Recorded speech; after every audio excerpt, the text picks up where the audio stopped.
Do I have to say got it? Says here I have to push got it. Welcome to this year, Driving a Moment, brought to you by the Sovereign Light Radio Broadcast Anchor FM, and made also available on 6 other different platform distributions. Live from North York, Ontario, Canada, I am your hostess, Reverend Maria Arvanity. And with us here today is our very special guest from Ontario, North York, Canada, Audrey Kouyoumdjian. Welcome. Thank you. Audrey, how are you? I'm great. It's a sunny, gorgeous day. Okay, a little friggin' freezing, but it's a sunny, gorgeous day, and I'm so happy to be here with you because it's been a really long time since we've been able to connect.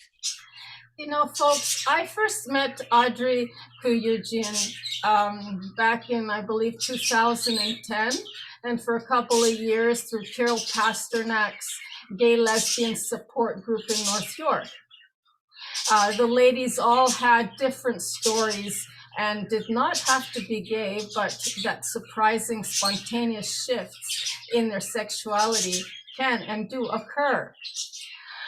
Audrey is an author, public speaker, physiotherapy lecturer, and business entrepreneur with her 1980 Toronto Bachelor of Science degree. Audrey offers her services to seniors in their homes. She and her common law partner, Carol, will be celebrating their 20th anniversary this April. And originally, Audrey Kouyoumdjian is an Armenian American citizen.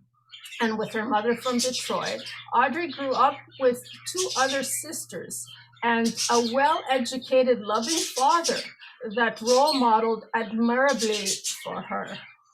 Audrey can recall as far back as the 60s in Philadelphia, as a little girl, how good it felt to have people accept her, helping them, to give from the heart, those who can accept her care.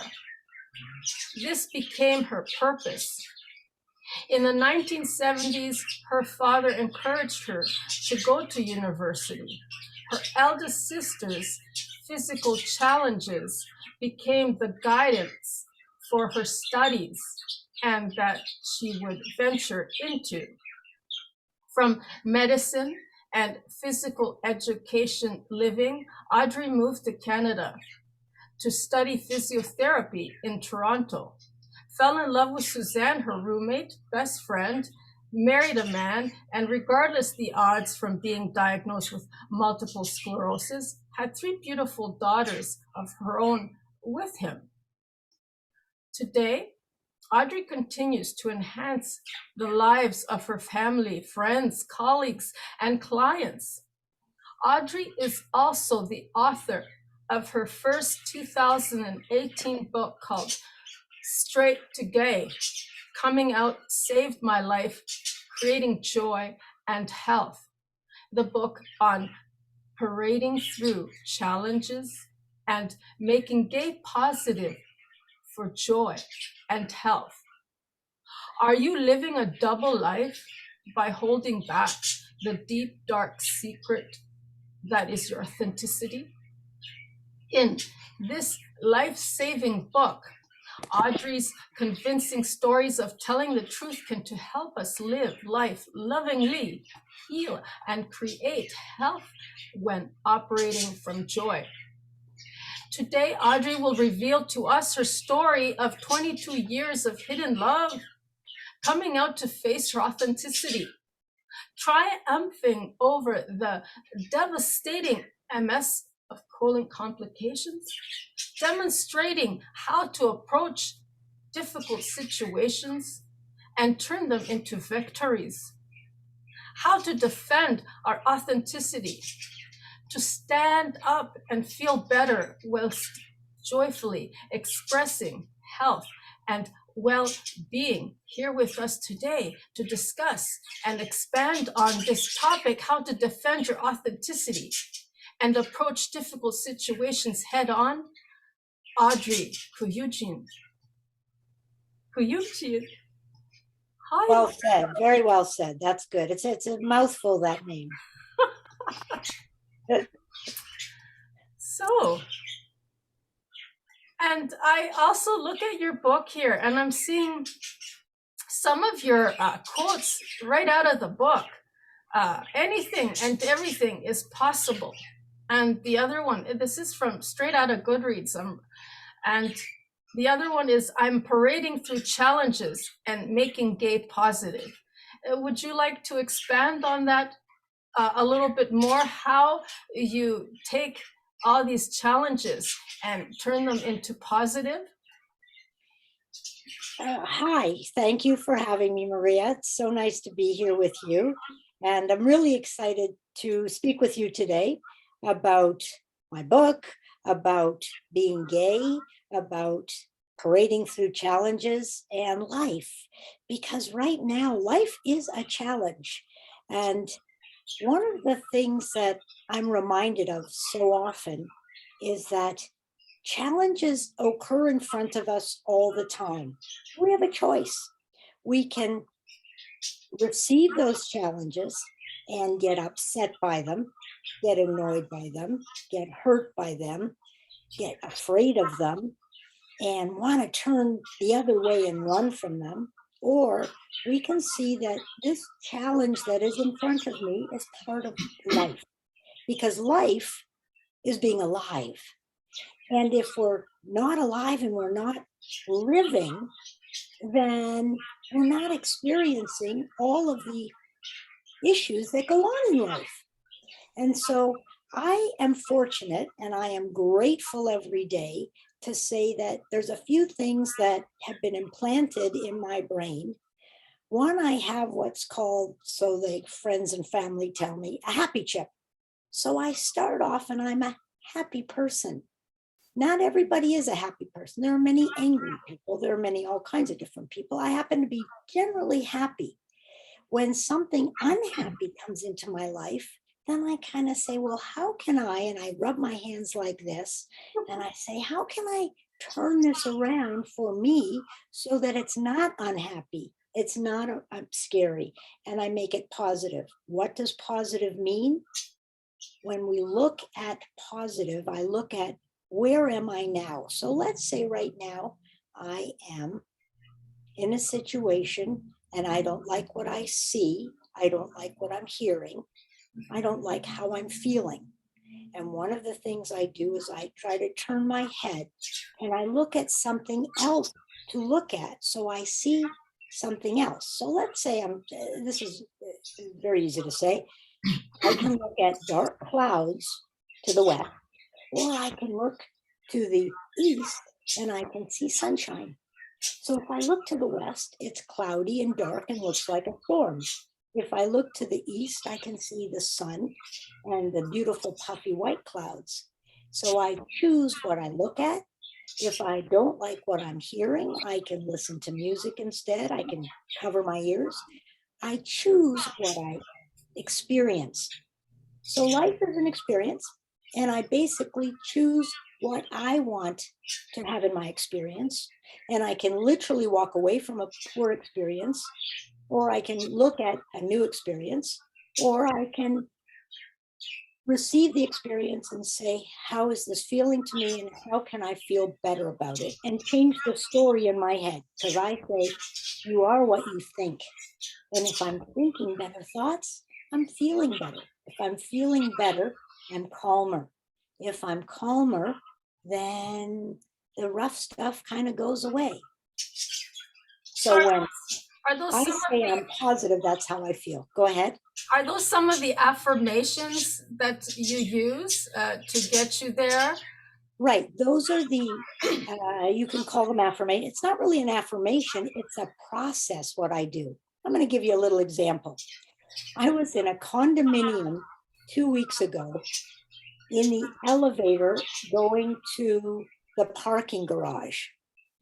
And I drove into the parking garage, and it is a building where you have a fob to get into the elevators. And I went down, parked my car, went to the door to get into this fob. And my fob, I don't have a fob because I'm a guest. I can't open the door. And I say, oh my gosh. So I said, that's okay. I've got my phone. I take out my phone and I'm feeling like, oh, first of all, my client is on the 10th floor. I got to get to the 10th floor. I'm right on time, except that I can't be late and I don't want to be late. And I say, what am I going to do? I'll get my phone and I will phone my client to say, I'm going to be late. I'm stuck in the garage. Now my phone doesn't work because I'm in a cement garage. So I start to panic. My heart goes. I can Oh, feel my face reddening. I'm starting to get tension and nervous. And I said, okay, wait a sec. I'm safe. Am I hungry? No. Do I have to pee? Thank God, no. The door's locked. I can't get. Theoretically, I can get back in my car and I can drive out of the garage and somehow go back to the lobby and tell my client.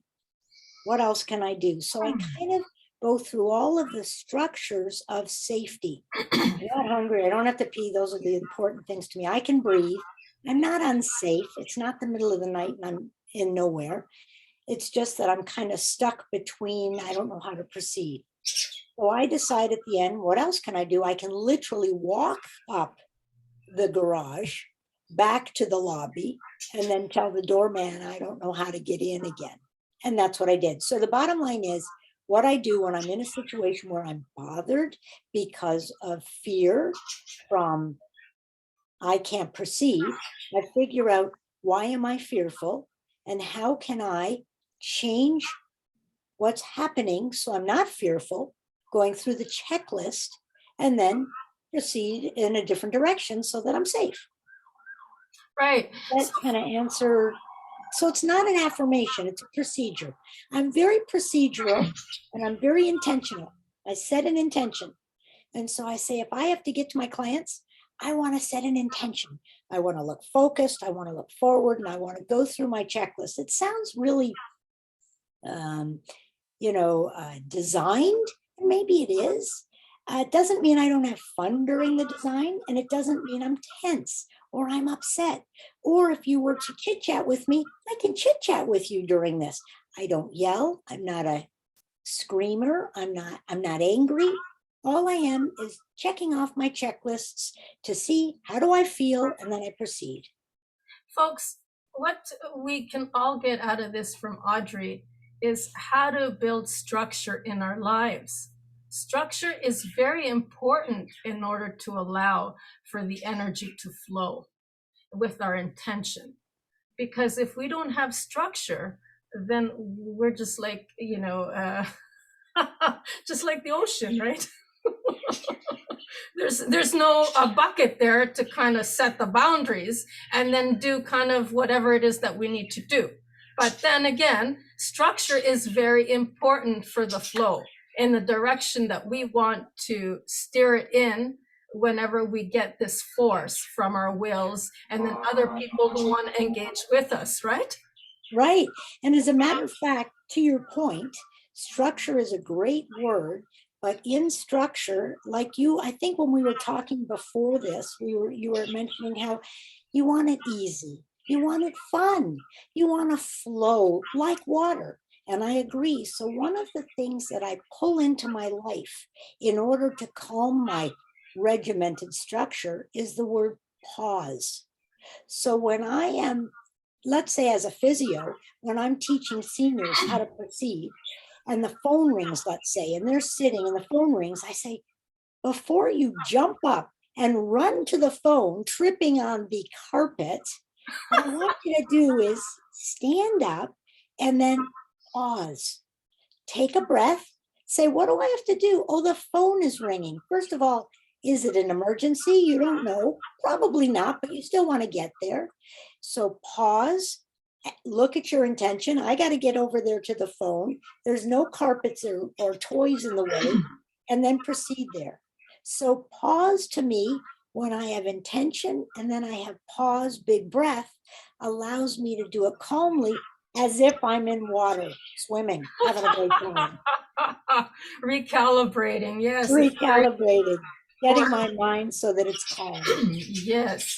One other thing, now you were describing the frequency of fear and how to stay open, because within the problem, I believe the problem is always in the solution, and the solution actually gives birth to the problem, and it's for us to kind of see it in that, reversal kind of thing.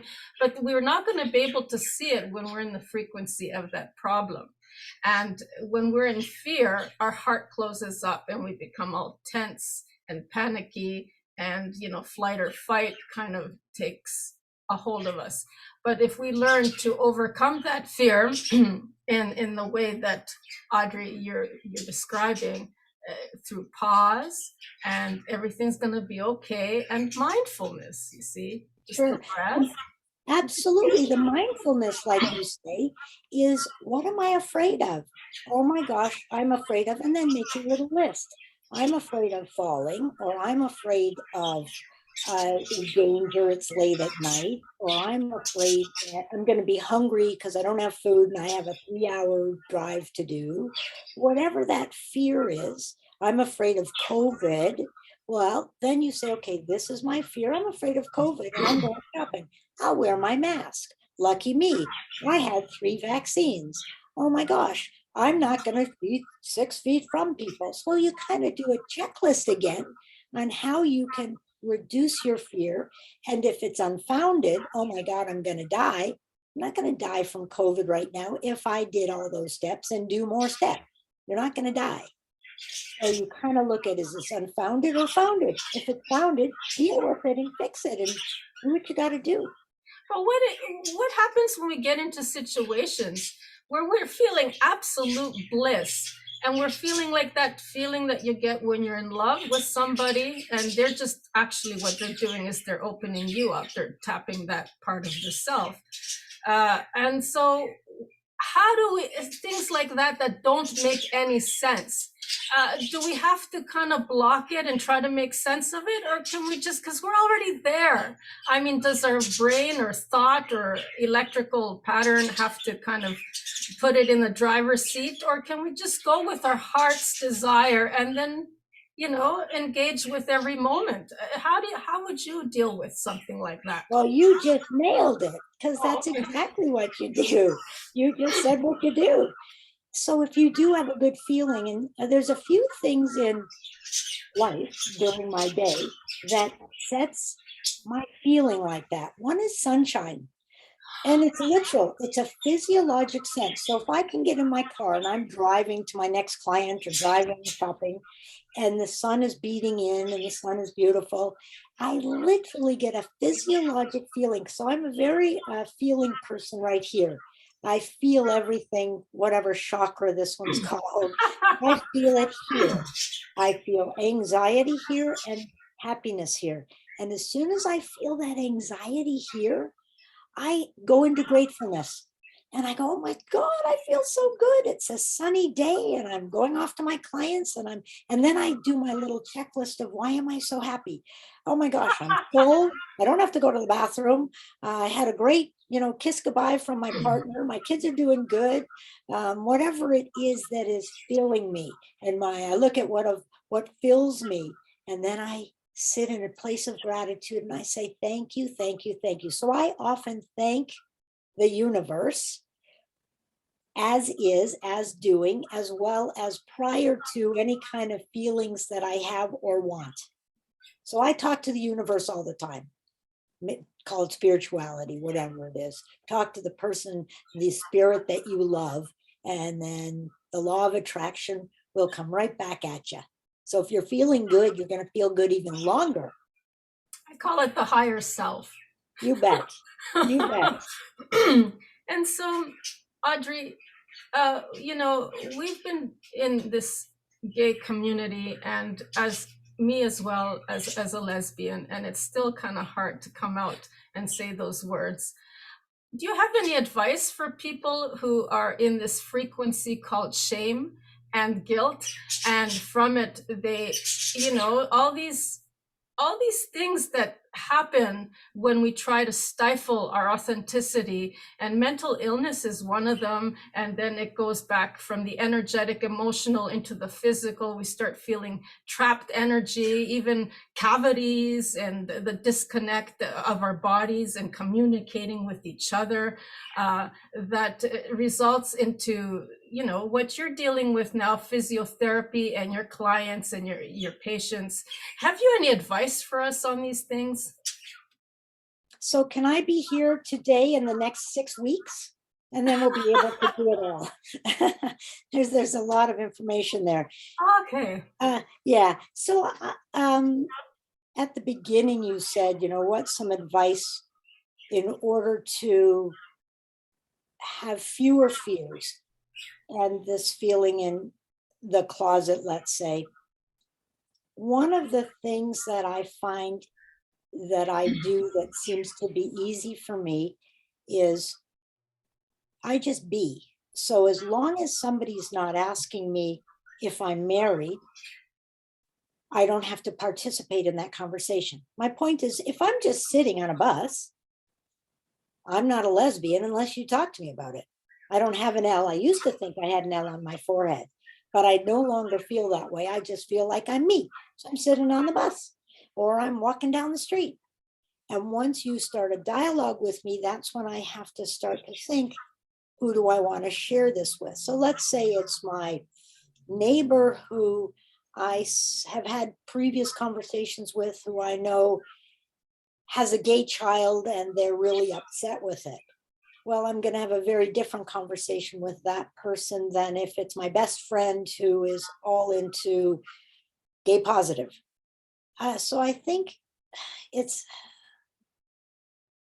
one should start with just being and seeing, not feeling awkward or afraid or anything, because nobody's bringing anything to your attention. Just dissolve everything. And then when the difficult conversation comes, deal with it piece by piece and with a smile, and the way you can in any loving situation. If somebody says to you, oh, I just have something to share, I'm getting a divorce, the first thing I would say is, how do you feel? And if they'd said, fantastic, I've wanted this divorce for years, I'd say, well, congratulations, let's go have a nice cold drink. If they said, horrible, I hate it, he was cheating for years, I'd say, well, oh my gosh, let's sit down, I want to give you a hug. And so I think that it's the information around the moment that creates the dialogue that you need to have. So if you are going to start a dialogue with someone, you have to ask them how they feel about it. So for instance, sometimes my clients will say, oh, are you married? And I say, well, I'm in common law. They say, oh, that's nice. And that's it. And then I'll say, okay, and we chit chat about, the next exercise. Or if they say, oh, well, tell me about it. I say, well, I have a female partner. Would you like to hear more? And sometimes they say, nah, that's okay. And most of the time they say, of course, I'd love to hear more. And the no, not so much was in the past, not anymore. But certainly 20 years ago, I ask the questions, what does my audience want to hear from me? And then I direct it in a way that is comfortable for them. Would you like me to talk about it? How comfortable are you talking about this? And it could be anything from their mother's cancer to a gay issue to their dog dying.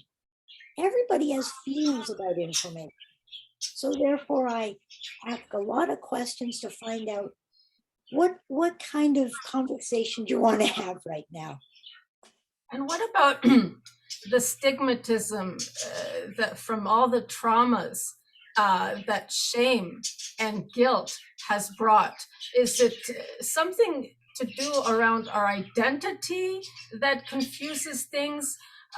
the communication of this is what we prefer and not so much of an identity. Maybe the fact that we're making it into an identity that's causing further disconnect and communication breakdowns that result in also our body functioning properly as well. Is there something that we need to connect better with in order to become more whole? And is identity really that important? Identity is very important. Okay. You need to be identified with who you are, but that doesn't mean labeling it. It just means you have to love yourself and then show love, I guess. It's a kind of, I'm not really sure what answers I'm looking for right now. I think just being, just participate in the moment. So if you are feeling anxious or you think someone around you is feeling anxious, then open up a conversation. And I think one of the more common terms today is we're trying to educate people to call in rather than call out. And I'm not sure if you know this kind of conversation, but if, for instance, somebody said, if I say that I'm gay or I'm a lesbian and somebody says, oh my gosh, like, I don't understand that at all. I open up by saying, I don't kind of understand it either, but let's try to figure it out together. And then I say, well, what is it you don't understand? And we talk about it. But if someone said, ew, that's horrible, and I'm going to tell everybody and I'm going to badmouth you, well, that's not very nice. So I try to have a kind conversation with people in order to understand it. I'm going to do a case in point. I came out to my business partner 20 years ago, that's over 20 years ago. And we had been business partners for over 20 years. We had a very connected relationship. I told her that I had some news and that I was a lesbian. And she's right-wing Christian and therefore has her beliefs. And I know that she's always been there. It's not new. Very right-wing, meaning she is a very staunch churchgoer, etc. And that's okay. When I said I was a lesbian, she said, oh my God, and how are your kids going to turn out? And I stopped and I thought, wow, how are your kids going to turn out? And I would have, when I look back, and at the time I didn't know how I was feeling. But when I look back, if someone says that to me today, I say, wow, I would have liked a hug and say, well, what does that mean to you? What does that mean to us? How is this going to participate in our relationship? And therefore figure out how to proceed instead of pass judgment and say things that are hurtful. And so I think, as you mentioned, do we have to identify and, yes, we have to identify and know that we are loving beings and continue to have conversations of love, no matter what. The conversations have to be loving, even in conflict. Okay, so now you're saying within this conflict resolution, the talking in and talking out. Yes, that's something new for me. What does that mean? I know you just described it, but right. Well, I didn't describe it well because I'm not that good at understanding it myself. But for instance, I was in a club of 500-600 people, a gay club, and I was in a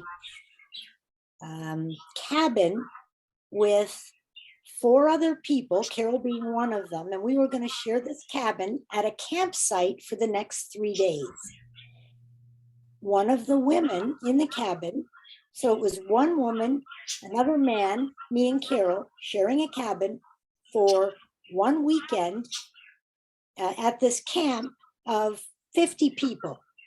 And at that time, she was she was brown. This is 3 years ago. She was brown colored.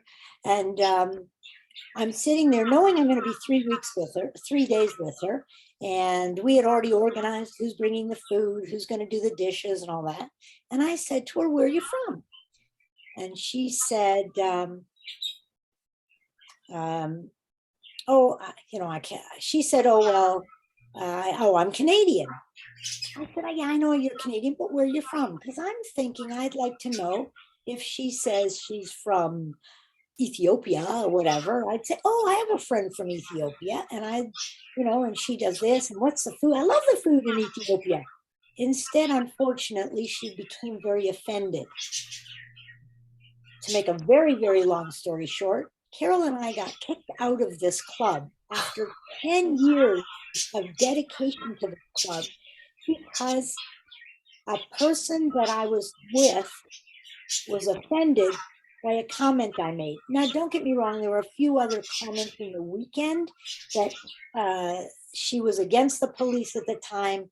We were for the police during the Pride Parade because of Pride. And, there's a lot of stuff that becomes convoluted and irritating. And instead of saying, "Wow, Audrey, you know what? I hear what you're saying. I wish, I don't want to talk about that right now," I would have said, "Okay."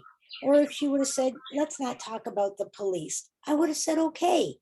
But she didn't. Instead, she ran off to the president of the club and said, "Carol and Audrey were talking about the police and asked me something, and I was offended." And that's not nice. So I bring it back to, I remember when my daughter and I, who was 10 years old at the time, she's 33, and I said, "Tanya, come over here. And I want you to sit cross-legged. I want you to sit Indian style with me and let's read a book."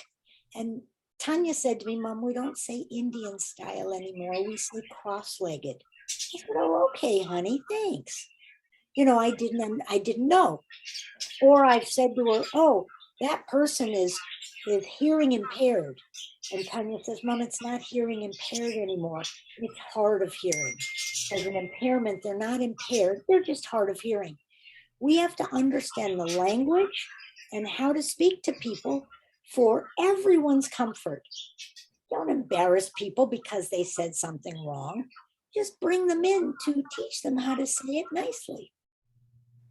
So that's what I've learned in the last 20 years.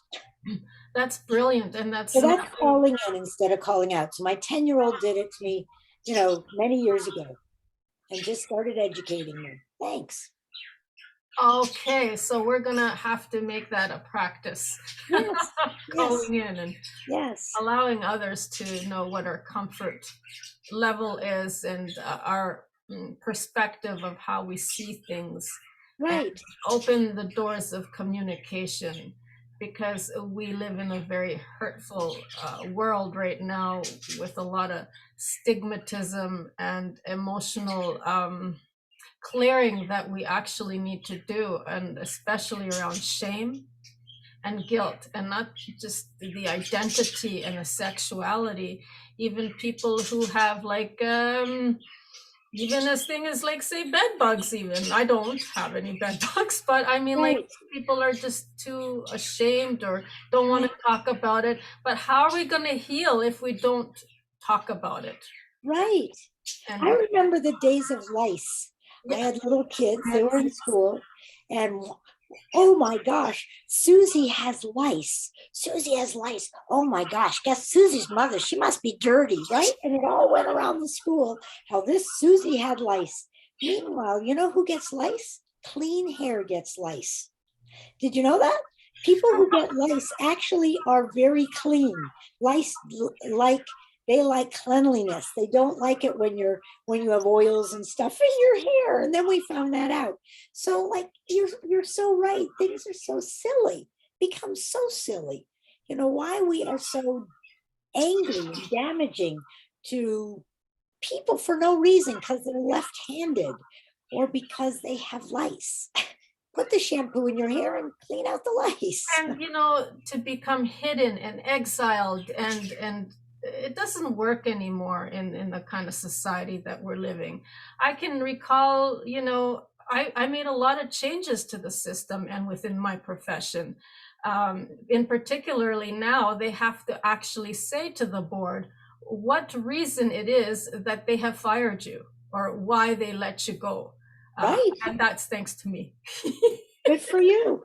And because I was in a situation where I'm still a licensed funeral director as well, and Good to know. and the lady, it was a mom and pop funeral home, very well known, but they've been at it for 50 years, and the lady, the owner, and the husband and wife, bless you, bless you. Oh, another one. Excuse me. Thank you. I sneeze in threes when I got fluff up my nose. And the lady, she's like, you should be ashamed of yourself, because and they didn't know where to put me, so like I have to keep hidden away from everybody because I the word got out through one of the girls who was an intern, who was actually pregnant, single mother, and they wanted to help her out. That's why they hired her. But then she turned around and told everybody about my sexual preference. And they were, all of a sudden, it was like I was a leper. It was like I had some kind of rare disease that's, catchy, and it's called shame and guilt. And I have to live in that frequency and kind of hide out and not take a stand of my position and exactly my job description of what it is I'm supposed to be doing. And so she had to let me go because her son couldn't come up to actually talking to me over the phone. So he actually got his mother because she was the one who was so, and they made her kind of let me go. In a lot of ways, this is their way of firing me. But they couldn't quite do it in that way or say what they're discriminating against. That's horrible. That's so sad.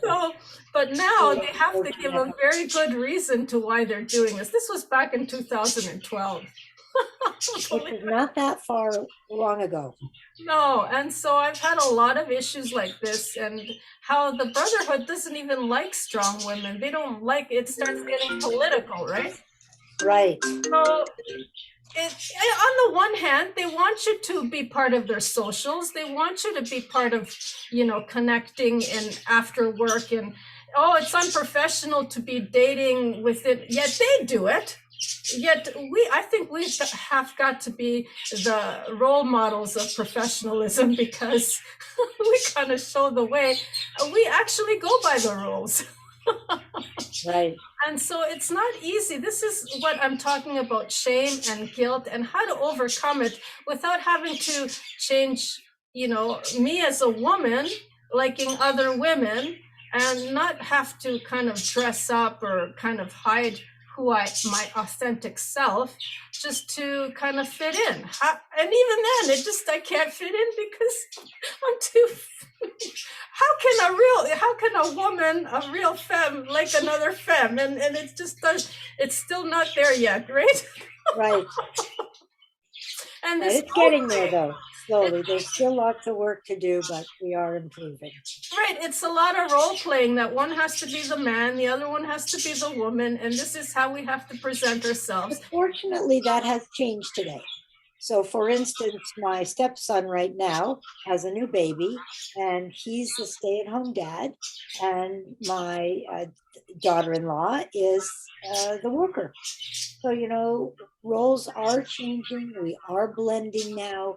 The men are cooking in the kitchen, and the women are mowing the lawn. So we are seeing lots of a little bit of change anyway. So we have to really confront and stand up That's right. and be sovereign, not be so codependent. We live in a very codependent world. Right. So we have to actually, this false evidence appearing is real, this fear porn, these threats that you're going to lose your job if you don't, do it this way, or you're not going to have an income anymore. We have to rise up and become sovereign, become responsible for ourselves and in control of ourselves. And right. And now I'm seeing it right now, how uncontrollable the prime minister can't even control his own nation. Right, right. Yeah. And it goes on a deeper level. And how we correct these things is by accepting them. And this is how we're going to heal. This is all blocked energy and trapped energy, and it goes into a physical level. And I'm sure you have many stories from your physiotherapy. And I mean, you can only do so much, but I think it has a lot to do with all the other bodies too that make up who we are. Oh, absolutely. Many times when people have physical issues, it also participates with your emotional being, for sure. And how, so one of the parts of my book that I felt that I had an epiphany for it was that secrets make you sick. And therefore, if you can be authentic, then you can reveal your true self. You will then have a clean inside and lead to good health. Because we know that health, a big part of health is feeling good inside. And cancers, inflammation, disease is all about how you feel. And when one feels good, you have less cancer and disease. You have to feel good. You have to work hard at feeling good. And if that's listening to good music, lying in a warm pool, closing your eyes and having a nap, sitting with friends and having a cup of coffee, put yourself in a place where you feel good. So That gets rid of the fear. yes. So Audrey, people can find you you're also on Instagram. You're on Trauma Resource Directory. And I'm going to have all these threads in wherever the description box Right. might find us. Sure. The biggest thing is if you Google me, put in Audrey Kouyoumdjian in Google, you'll see a lot of places. Because I think nowadays just Google the name. And I'm Audrey Kouyoumdjian Toronto, because believe it or not, there's an Audrey Kouyoumdjian in Paris. There's one in London. Crazy. And then my email is getbetterphysio@gmail.com. My website is straighttogaybook.com. And if you were to ever want to connect with me, I'm happy to connect with you and answer any questions. And if you want to have a look at my book, it is sold. I have to get this in there. I don't know why. Oh, there we go. There we go. It is sold on it. Oh, there we go. If I cover my face, because it's these two, it's sold on Amazon, and it's Straight to Gay, Coming Out Save My Life, Creating Joy and Health. And it all stems from me having a partner. So if I summarize here, I had dreams of having a family and having a career and having a great life. And the dreams kind of changed because what I didn't expect was to fall in love with a woman and get multiple sclerosis and have half my colon removed, etc. And then I lied in the hospital and said, how am I going to change? And I became authentic.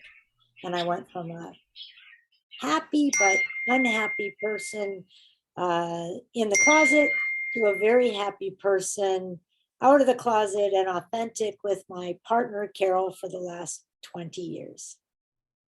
So, parading through challenges. This trauma, this impact from the disease or the illness that we might have and that you have experienced through surgery, how did you recover from the trauma? How did you clear those emotional traumatic stigmas from within you? I don't know that I had to clear anything. I'm having a, let me just do something here. Ding, ding. Yeah, can I call Maybe it's time to. Maybe it's around that time that we close the sinners. Okay. Okay. So please Yes. inundate us on. So I think the thing is that like I said, I'm happy all the time. I could be in a closet for 20 years and I was relatively happy. And it was only the disease that smacked me across the head to say something's wrong. And so I noticed that I had to do something different. And the way to do that is to know that I just had to be love. And I didn't have to do a lot of work other than change my relationships with the people that I was unhappy with. I was not happy being not together with my husband. I wanted to be authentic with him, with my daughters, with my sisters, with my friends. Once that authenticity came true, then I felt much better and I healed. My MS has not reared its ugly head forever. I don't talk about it. I never have. And my intestines and everything are great. And I'm the healthiest I've ever been in years. And I am now a competitive curler. So I curl and can't wait to get on that ice next week. So I didn't have to do a lot of work in order to get rid of my demons or anything. I'm very fortunate that I was able to do it easily by just being me. And I also sense, Audrey, that you're a very grounding person. I felt that from you even through this video that, on this, that we're here. As soon as you came on into the screen, I felt your presence and I feel you to be a very grounding person. And I think this has a lot to do with your challenges that you overcame that made you who you are today.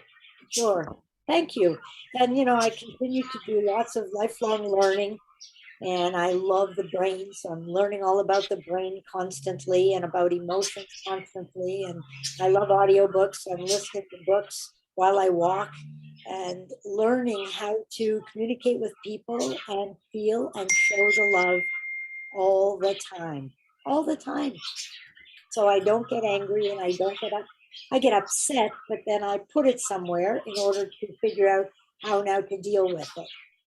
So thank you. I'm happy that you feel that I'm grounded because I feel it myself. My both feet are flat on the floor right now. It's this ground okay, we're very electromagnetic Yes. beings. And when I say grounded, I mean you have that magnetism that creates within your force field, that grounding. Thank you. And I just, you believe in the law of attraction. We Very much eventually so. get to this integrated level of all our vortices and nadis and chakras, and we become one sovereign light being. Sure. Creators I would of love to plug Abraham Hicks right now. If your viewers want to understand a really neat spiritual being, Google abrahamhicks.com. I have no financial interest or investment in this person, this spiritual being. However, I've connected with Abraham Hicks over the last 20 years, and the spirits have influenced my life. And it's all about the law of attraction. And so I do feel that the huge influence of the law of attraction and her words have allowed me and assisted me in understanding how to ground myself and how to feel better and how to proceed with pauses and intention. She's a very soothing voice. I love her. Very soothing person. Yes. And let's focus on you, Audrey, and the frequency that you vibe out in this passion, in this joy that we can all learn and admire to do the same, forging the way with passion. See, if you're in a job, if you're doing something that you're just doing it for the money, okay, so put yourself in a situation and just stop and say to yourself, well, what would it be like if I had all the money in the world? what would I be doing? Would I have my own funeral home? Or would I, and this is how I learned. No, I would absolutely not be doing this. I would not be enslaved. And a lot of people do it because they want the better for their children, a better life, and all these other things. Well, I'm very fortunate that I'm single and I don't have all those karmic attachments. And, this is what society looks at. How many generations are you of this? Meaning, how much karmic implications do you have? And we value those kind of people instead of valuing everybody. And how is it that she's not karmically implicated? So why are we kind of rejecting her for that? So basically, you got to try and recalibrate and recapitulate and transform all of that, go through mental transmutation and say, well, all these circumstances, they're just an echo of how I've been thinking, all my programs, and just release them because they're borrowed thoughts, they're borrowed beliefs, they're necessarily not within the greatest service to ourselves. So stop and think right now where you're at, what job you have taken, what responsibilities, what is it that you're in that you're depending on for income, money, and just stop and say, well, what if I had $1 billion, more than $1 trillion? Let's say I'm Elon Musk. What would I be doing? And then go and do it, because that's your passion, that's your real joy, and live within that frequency and take responsibility each and every day. When you get up, set an intention. What are you going to do today? And all the achievements of the day, celebrate them at the end and just say, oh my gosh. And that's called loving on yourself. And Audrey's been doing this, and I really admire, everything. She's been living her life as a sovereign being and sharing her light with us all here so that we can too become motivated in this way. Audrey, we love you. Thank you. I love you too. And in closing, is there anything you would like to share more? Because I know I see you on Instagram. I see you on, you also have an audio version of this book. And it's also on, what is it, ebook you call it? There's an ebook also. How many versions of this book are there? Like audio, is it? No, there's no audio, but I've considered doing it. If I do the audio, I kind of want to do it myself, and I just have not wanted to do it. It hasn't been important to me to do it. I've been busy doing other things, I guess. I have a saying, I'm so busy having fun, I don't have time to have more fun. And so I'm so busy having fun. I am having fun. I love my life. I love life. So I think that in general, I go forward in love, always, always, always. And I don't go forward in fear or upset or anything. It's only love. So whenever you're with me or whenever I'm thinking about you, it's about love. Yeah, yes. I can feel it, because I'm able to breathe deeply. And when you're saying this, the frequency, your vibe, I'm not closed. I'm not feeling any threats or fears or that of the ego mind where you have to just send it off in the corner with some milk and cookies. Yeah. It's really fun to be here. This has been a lot of fun chatting with you.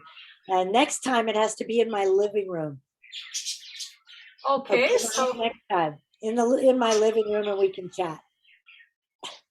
Okay, so yes, I would love another time, a part 2, and we can delve deeper into all of this. Maybe you can read little excerpts from the book and testimonials. You've got a lot of testimonials here.